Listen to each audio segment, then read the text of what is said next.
Today on Heavy Metal Frequency, I'm reviewing Amon Amarth, Jomsviking. This is their first concept album. It's about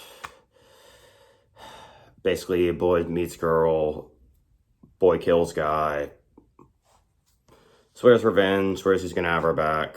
I'd like to say this is a slightly heavier Melodeath album, on the heavier side of the spectrum, but it's not. It's very interesting. Johan Hegg has some slightly old school kind of Cookie Monster death metal vocals, a little bit, and he has an excellent, really deep death metal vocal range. It's really cool, and so I like to feel like they're like a combination of melodic death metal and some old school death metal, but it's the drumming is more along the lines of things like traditional death metal, old school stuff, and so but it still has the melodies and the epicness and of melodic death metal, and this has some almost symphonic elements as well because it goes that far with the with some of the melodic textures. So it's a very dynamic Melodeath album, and it kind of does a lot of the spectrums.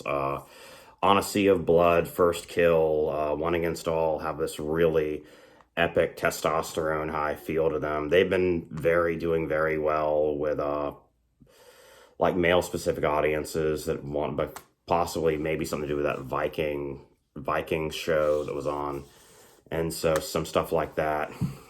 Stoic philosophy, all kinds of stuff, bodybuilding, Tough Mudder, whatever. And so I just love death metal in general, Melodeath and death metal in general. Melodic death metal's one of my favorite things ever, and so I specifically collect melodic death metal albums. That's one of the facets of my album collection, one of the primary focuses. And so this is a really, really great album to have in your collection because it's, due to the concept, it has pacing to it. The songs have some smoothness to them.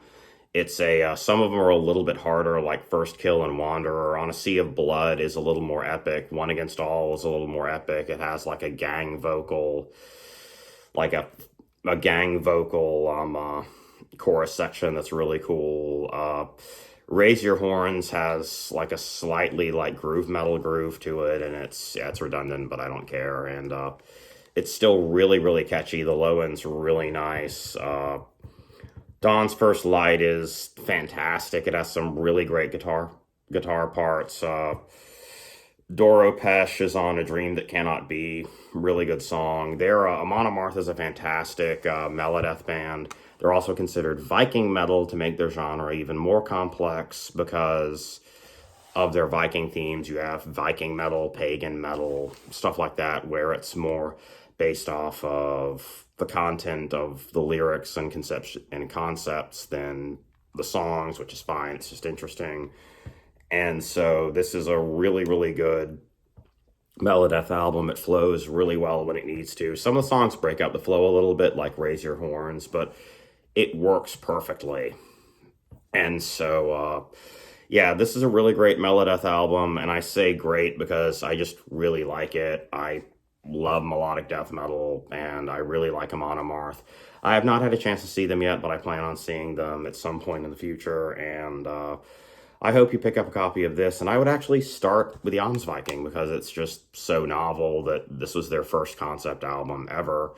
And so it's also interesting that the songs kind of have a sense of flow to them, and they kind of don't, because there are some little nuances of things like groove metal, OSDM, stuff like that every now and then. And so, yeah, this is a fantastic album. You should definitely pick it up and spend a lot of time with it, or not. It flows so well that you don't have to have that much of a, I feel like you don't have to have that much of a, it's not like a, it's not like a college course in Amon Amarth. By listening to this, with some of these Melodeath albums, you can pick up on it instantly, and that's really cool. So buy it, enjoy it, love it, have fun, and thank you.